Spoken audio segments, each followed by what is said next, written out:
attacked the Shaykh until at one point it just fell down. And when they checked to see what was wrong with the bull,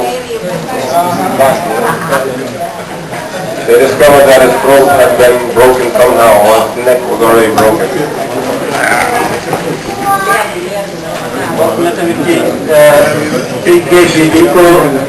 soldat yi ba benn bis soldat yi ñoo mat a yeewu dem di entraînement di def exercice. Among those things that took place is that the soldiers got up and they went to perform an exercise. bi ñu génnee ñu gis nit ñu bare ci kaw asamaan. They saw a lot of images in the sky when they got up that morning. Nekk booba waa AlHumduLilahiRabbiAlamin ci boppam saaba yi ñoo fa nekkoon. And at that time it was really the Sahabas of the day of Badr who were there.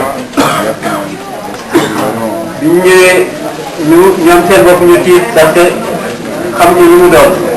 And at that time they were afraid. The soldiers were afraid because they did not know who was in the sky at that time, like all those beings in the sky were exactly what. ñu jógee foofu ñu laaj ko ni ko waaye bu fekkoon tey jii dañoo naan jëm ngeen tey yow dafa ñu la jàppale mu ngeen déedéet seen jàppaloo ma de. And at that point he was asked if there was any type of hardship that we were about to place on you. Are there any type of being that would come to your aid? And he actually told him no at that time. waaye loolu yëpp dafa ko jublu woon pour fas yéene matal yéen bi mu amoon ci liggéey bi ma suñu borom santoon. And all of that he did with the intention, with his own intention of undergoing every last effort that the enemy had for him or had in mind for him, only to get the complete reward of what Muhammad sallallahu alayhi wa sallam had in mind for him.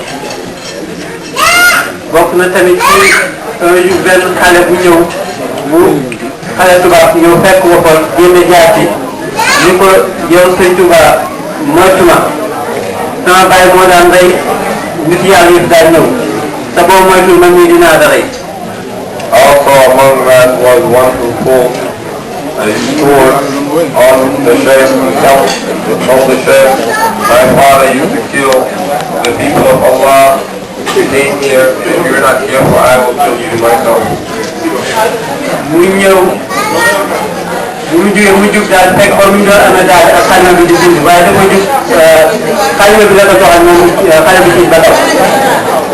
At that time, he was having the ink in the pen, and he just pointed the pen at him, and this person dispersed or left. They were great. loolu nag xew ci géej gi nag wala ni mu jege boromam noonu moo tax. All of that took place and they kept just getting close to Allah subhanahu wa ta'ala. dafa xew yëpp bàyyi na waaye dañ ñëw foofu yeggal ko bi mu ñëwee tamit dem ci ba ko jigéen sax dem foofu waaye dañ koy jëlaat yóbbu ko Mauritanie noonu ko 3 ans yu teg yi nga xam ne 8 ans la am ci géej gi. There's much that happened there, but they're going to cut it short there and continuing from when he came back to Senegal and now is sent to Mauritania, where he's there for 3 years plus. ñu fas yéene jublu ci wax murid bi ak tasawuf bi nan la demee. Now we're going to talk about the Muridiyya and the tasawwuf, like what that is all about. ndax booy xool tasawuf mooy 3e ponk ci l'islam ginnaaw iman islam moom moo ci tegu. Because if we look at the tasawwuf, it's after the Islam, after the iman, the third pillar of that is the tasawwuf. moom mooy li nga xam ne moom mooy àtte lu jëm ci ihsan. It is in correlation with what is known as ihsan, which is tasawwuf. moom moo koy àtte. It is something that will judge. ihsan nag ni murid demee ci ihsan mi ngi mel nag ni ihsan ni tasawuf demee ci islam ak iman. Because of the way the murid goes in correlation with the tasawwuf is the way the ihsan goes into iman and Islam. moo tax dañ leen di expliquer suñu dégg-dégg lu jëm ci ihsan lu jëm ci tasawuf. That's why we have to explain to you what it has to do with tasawwuf. ndax booy xool comme ni suñu borom wax ni minne boo gis dafa judduwaale ak ngëm. And if you look at it, Allah Ta'ala says that every creation was created with faith already. waaye ngëm boobu société bi ci boppam moo koy dem ba détruire que dootu nekk ci xolam.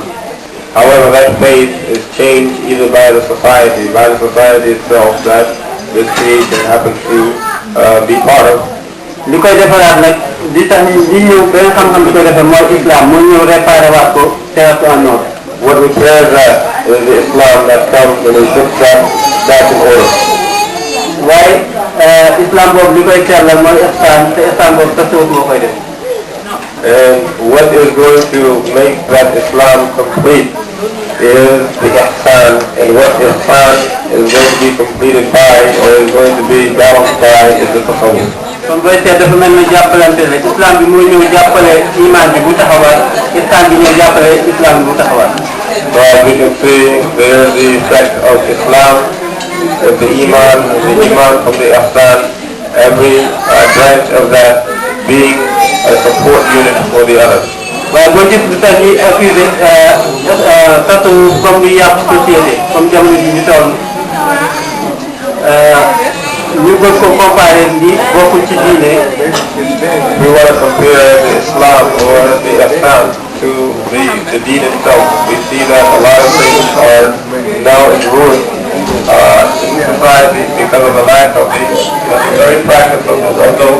li nga jub si mooy moom tasawuf bi ci boppam dañuy bokk daal charia mu ko ëpp solo. Because what it says is that the Sharia has more importance than the tasawwuf itself. mais booy seet mën nañu ni tasawuf ci boppam moo njëkk sax charia ci l'islam. But if we really look at it, tasawwuf precedes the Sharia in Islam. ndax bi l'islam juddoo balaa ñu taral tëral charia ñoom seen bopp ñu ngi doon performé saaba yi suñu samoon seen dëkk ñu ngi doon performé tasawuf ñoom seen bopp. Because when it first came about, the Islam, the Sahaba of Muhammad sallallahu alayhi wa sallam, they were already performing the ihsan before they even had the chance of understanding Islam. bu fekkee ni ñu ko expliqué ci lii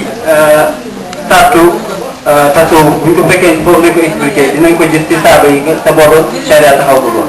And we can look at that and we can say that the Sahaba started to apply the tasawwuf before Sharia even came about. ndax charia dafa am ay jikko yu lay laaj pour nga am ko soo waaye mu ngi koy appliqué. Because the Sharia adds that you have certain characteristics before you even begin to apply Sharia.